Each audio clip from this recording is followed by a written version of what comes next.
Assalamu alaikum students. Today we are going to start our fourth chapter of Geography class 7 and the title of your chapter is Atmospheric Temperature.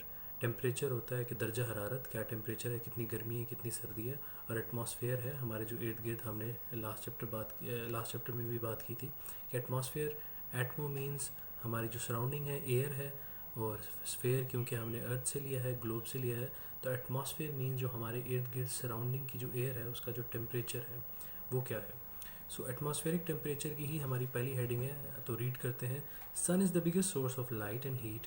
Sun rays carry heat along with the light to earth. Life on earth needs this heat for survival. तो sun सबसे बड़ी source है, हमें क्या provide करती है, heat और light. और यही सन रेज जो हैं हमें हीट भी साथ में लेकर आती हैं हमारी अर्थ की तरफ, और साथ में लाइट भी लेकर आती है। जब सुबह सुबह सन रेज अगर आप कभी देखें सुबह के टाइम, तो सन रेज नज़र आ रही होती हैं, आपको नज़र आ रहा था कि सन की रेज अर्थ की तरफ आ रही हैं और साथ में वो लाइट और हीट दोनों लेकर आती हैं।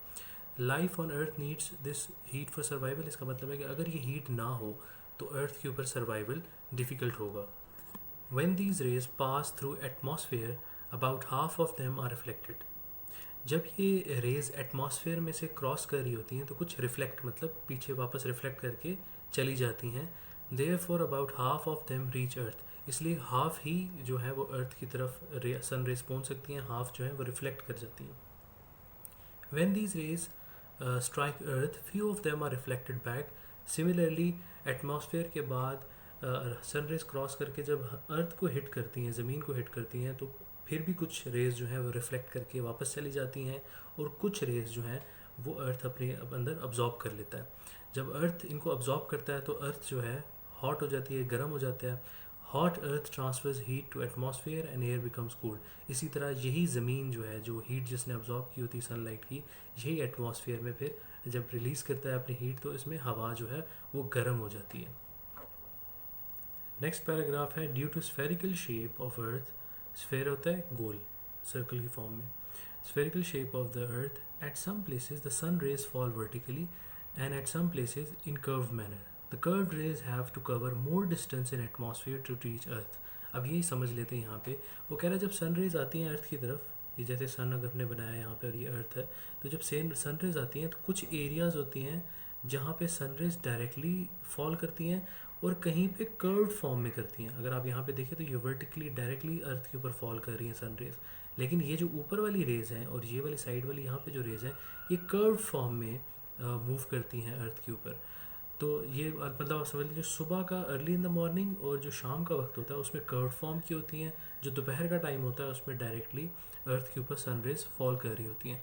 तो अब इससे होता क्या है, ये जो वर्टिकल और कर्व्ड मैनर में जो सनरेज फॉल करती हैं, उससे ये होता है कि most of the heat is absorbed in the air and less heat reaches earth. ये किसकी बात कर रहा है, कर्व्ड में।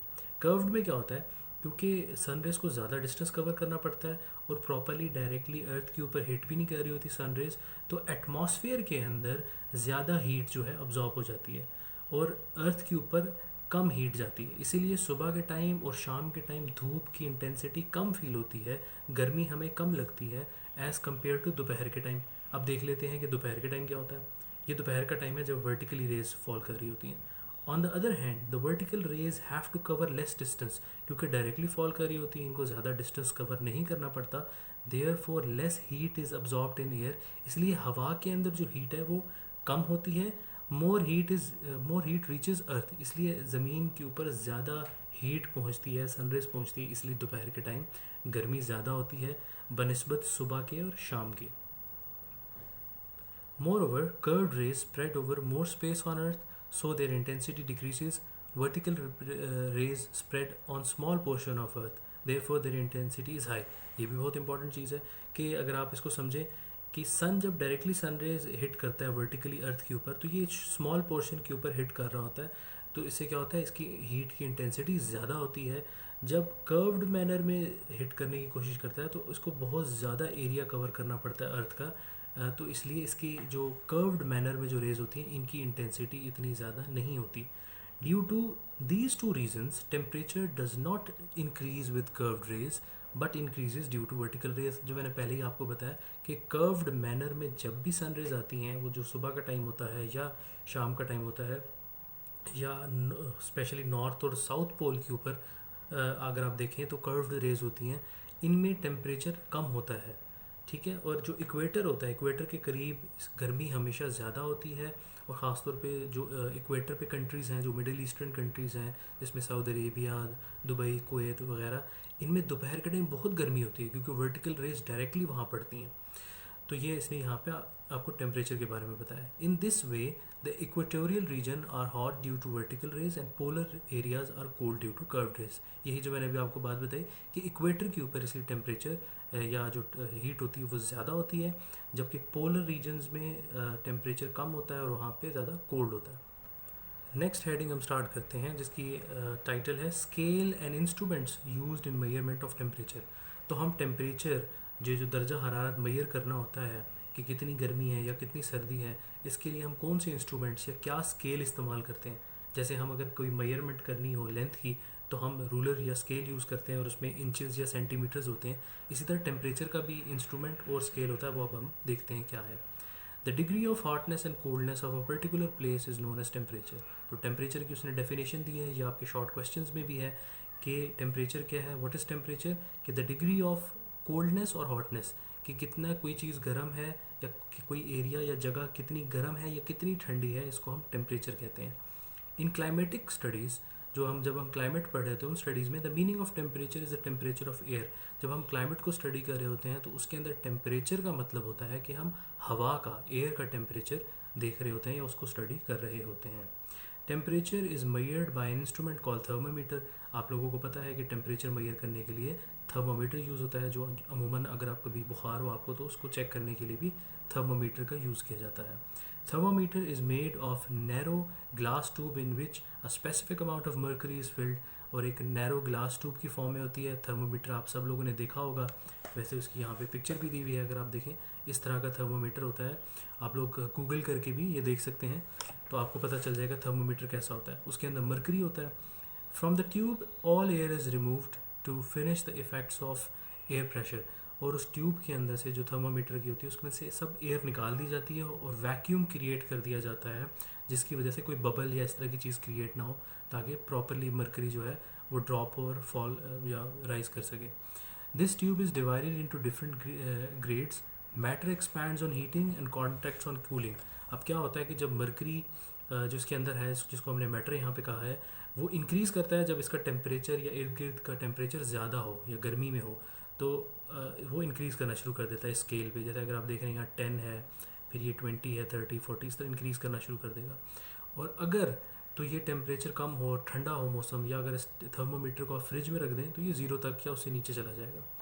According to this principle, the mercury or alcohol present in thermometer expands on contact and indicates different readings on heat। जैसे मैंने आपको बताया, यही मर्करी या अल्कोहल इसके अंदर जो यूज़ होता है वो थर्मोमीटर के अंदर यहाँ तो एक्सपैंड करता है या कॉन्ट्रैक्ट करता है। इसका मतलब है या मर्करी यहाँ पे शो करेगा इंक्रीज़ हो जाएगा या इस पर डिक्रीज़ कर देगा। यही हमें रीडिंग बताता है कि कितनी हीट है या कितना कोई जगह कोल्ड है या चीज़ कोल्ड है। इसमें दो स्केल यूज़ होते हैं। इंस्ट्रूमेंट तो हमने थर्मोमीटर यूज़ कर रहे हैं, स्केल्स दो कौन से यूज़ होते हैं, एक है सेल्सियस और एक है Fahrenheit. Thermometer has 3 main levels. Boiling point is the temperature at which the water starts to boil. ये याद रखिएगा कि थर्मामीटर के ऊपर 3 मेन लेवल होते हैं। वैसे तो बहुत सारे इसके ऊपर ग्रेड्स होते हैं या पॉइंट्स होते हैं, लेकिन जो हम मेन लेवल्स आप समझ लें, एक होता है बॉइलिंग पॉइंट। बॉइलिंग पॉइंट हमेशा होता है 100 सेंटीग्रेड पे, और इसी के दूसरा जो स्केल है वो 212 फ़ारेनहाइट पे बनेगा। Similarly freezing point is the temperature where water starts turning into ice. अच्छा, अब ये याद रखिएगा कि जब आप चूल्हे के ऊपर पानी को रखते हैं और एक टाइम आता है जब वो बॉयल होना शुरू हो जाता है, तो आप समझ लें कि इस पानी का टेम्परेचर अब 100 या 100 से ऊपर हो गया, क्योंकि वो बॉयल करना शुरू हो गया वाटर। इसको बॉइलिंग पॉइंट ऑफ वाटर कहते हैं। सिमिलरली अगर आप फ्रीज़र के अंदर आप पानी को रखेंगे तो एक टाइम पे वो फ्रीज़ होना शुरू हो जाती है। तो जिस टाइम पे वो फ्रीज़ होना शुरू होती है वो उस पानी का फ्रीजिंग पॉइंट ऑफ वाटर होता है, और आप समझ जाएंगे कि वो टेम्परेचर कितना है, 0 सेल्सियस है या वो 32 फ़ारेनहाइट है। तो ये याद रखिएगा कि ये दो स्केल हैं। जिस तरह हमारे रूलर के ऊपर इंचेस भी होते हैं, सेंटीमीटर भी होते हैं, मीटर भी होते हैं, तो उनको कन्वर्ट किया जाता है। इसी तरह सेल्सियस के जिस तरह स्केल है इसी तरह फ़ारेनहाइट का भी एक स्केल है, इसको कन्वर्ट करके फ़ारेनहाइट में किया जा सकता है या फ़ारेनहाइट से सेल्सियस में किया जा सकता है। Absolute zero is the minimum possible temperature of any matter. It is impossible to have temperature below absolute zero. और एब्सोल्यूट ज़ीरो एक थर्ड लेवल होता है जो आप समझ लें माइनस में होता है। वो ऐसा एब्सोल्यूट ज़ीरो उसको कहते हैं कि उसके बाद आप उससे कम जो है टेम्परेचर आप मैयर नहीं कर सकते, पॉसिबल ही नहीं है उसे कम मैयर करना। ठीक है, तो ये आप याद रखिएगा कि 3 लेवल है, बॉइलिंग पॉइंट, फ्रीजिंग पॉइंट और एब्सोल्यूट ज़ीरो। एब्सोल्यूट ज़ीरो वो है जो सबसे मिनिमम टेम्परेचर मैयर किया जा सकता है, उसके बाद फ्रीजिंग पॉइंट 0 सेल्सियस और बॉइलिंग पॉइंट 100 सेल्सियस। तो याद रखिएगा 2 स्केल हैं, सेल्सियस स्केल और फ़ारेनहाइट स्केल। और याद रखिएगा कौन सा आप इंस्ट्रूमेंट यूज़ करें, थर्मोमीटर। नेक्स्ट हेडिंग है हमारी heating of earth and the atmosphere. Surface of earth is not uniform. जैसे कि हमने बात की कि सरफेस ऑफ अर्थ जो है वो एक तरह की नहीं है, एक तरह का उस पर लैंड फॉर्म्स नहीं है, कहीं पे पानी है, कहीं पे जंगल है, कहीं पे ज़मीन है, कहीं पे पहाड़ है। तो somewhere there is water and somewhere there is land, कहीं पे पानी है, कहीं पे लैंड है। The dry places become hot and cold more rapidly than the wet places. जो ड्राई जगह हैं जहाँ पे ज़मीन है वो या तो जल्दी ठंडी हो जाती हैं या जल्दी गर्म हो जाती हैं, as compare to wet places जहाँ पे मतलब पानी होता है, उनके कंपैरिजन में जो लैंड है वो जल्दी टेम्परेचर राइज या फॉल कराता है। So the continents become hot during summer and cold during winter. इसीलिए जो कॉन्टिनेंट्स हैं, जो ज़मीन है हमारी, वो गर्मियों के अंदर जल्दी गर्म भी हो जाती है, ज़्यादा गर्म हो जाती है, और सर्दियों में जल्दी ठंडी या ज़्यादा ठंडी भी हो जाती है। Sun rays heat earth surface without heating atmosphere. इसलिए क्या होता है कि सन रेज जो है वो डायरेक्टली अर्थ को हीट कर देती हैं और इतना एटमॉस्फेयर उस टाइम हीट नहीं होता, बल्कि ज़मीन ज़्यादा गर्म होती है। Earth sends this heat back to atmosphere. और यही कई बार जो अर्थ है अपनी हीट निकालती है और उसको वापस एटमॉस्फेयर में भेजती है। As this heat is transferred from lower side, the lower portion of atmosphere hotter and the upper portion is cooler. इसलिए क्या होता है कि अमूमन आप गर्मियों में कभी नोट करते होंगे कि जो आपका लोअर एटमॉस्फेयर होता है उसके अंदर गर्मी ज़्यादा होती है। अगर आप कभी हाइट पे चले जाएं तो इतनी आपको गर्मी फील नहीं होती। उसकी रीज़न ये होती है कि सन रेज जो है वो दोपहर के टाइम जो आपका लैंड है उसको गर्म कर देता है, अर्थ को गर्म कर देता है, और शाम के वक्त आहिस्ता आहिस्ता वो हीट रिलीज़ करना शुरू कर देता है। अर्थ जब हीट रिलीज़ करता है तो आपकी जो लोअर एटमॉस्फेयर है, अगर आप एटमॉस्फेयर इसको एग्जांपल समझें तो जो लोअर एटमॉस्फेयर है उसके अंदर हीट ज़्यादा हो जाती है बनिस्बत ऊपर वाले में, क्योंकि ऊपर एटमॉस्फेयर में हवा ठंडी होती है और वहाँ पे हीट नहीं होती इतनी ज़्यादा। Earth gets heat from the sun rays during day time and releases heat at night. जैसे मैंने आपको बताया दिन के टाइम वो गर्म हो जाती है और शाम के टाइम या फिर रात को फिर हीट रिलीज़ करना शुरू कर देती है। Atmosphere releases this heat slowly. इसी तरह एटमॉस्फेयर जो है उसके अंदर हीट जो होती है वो आहिस्ता से रिलीज़ होती है, ज़्यादा हीट जो है वो अर्थ रिलीज़ करती है। The areas which are covered by snow, their white color reflects more sun rays. The areas of dark colors rocks absorb heat and reflect less sun rays. अब होता क्या है, जहाँ पे वाइट जगह होती है, जैसे कि स्नोफॉल कहीं पे अगर हुई है तो वहाँ पे अगर सन रेज फॉल करेंगी तो वो उसके वाइट कलर की वजह से, उसकी शाइन की वजह से सन रेज रिफ्लेक्ट कर जाती हैं, इसलिए वहाँ पे टेम्परेचर इतना ज़्यादा नहीं होता या गर्मी वहाँ पे ज़्यादा नहीं होती, क्योंकि डेफिनेटली वहाँ स्नोफॉल भी है।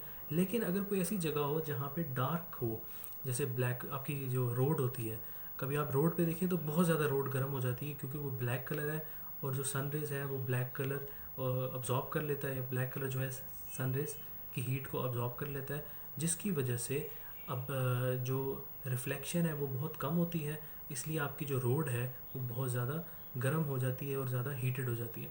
Such dark areas are comparatively more hot. इसलिए जो जितनी भी इस तरह की डार्क जगह होती हैं, या आपको अमूमन कहा जाता है कि ब्लैक कपड़े ना पहने गर्मियों में, क्योंकि जो ब्लैक कपड़े हैं वो हीट को ज़्यादा अब्जॉर्ब कर लेते हैं, इसलिए आपको ज़्यादा गर्मी भी लगती है। इसलिए कहते हैं लाइट कलर्स पहने या आप वाइट कलर के ड्रेस पहने। When the rays absorbed by earth are released, heat is transfer to the atmosphere. जो मैंने आपको पहले भी बताया, इसी तरह जिस तरह अर्थ जो है अपनी हीट रिलीज़ करता है तो फिर वो एटमॉस्फेयर में चले जाता है। आज हम यहीं तक पढ़ेंगे, इंशाल्लाह नेक्स्ट वीडियो में आगे हम कंटिन्यू करेंगे। Thank you very much.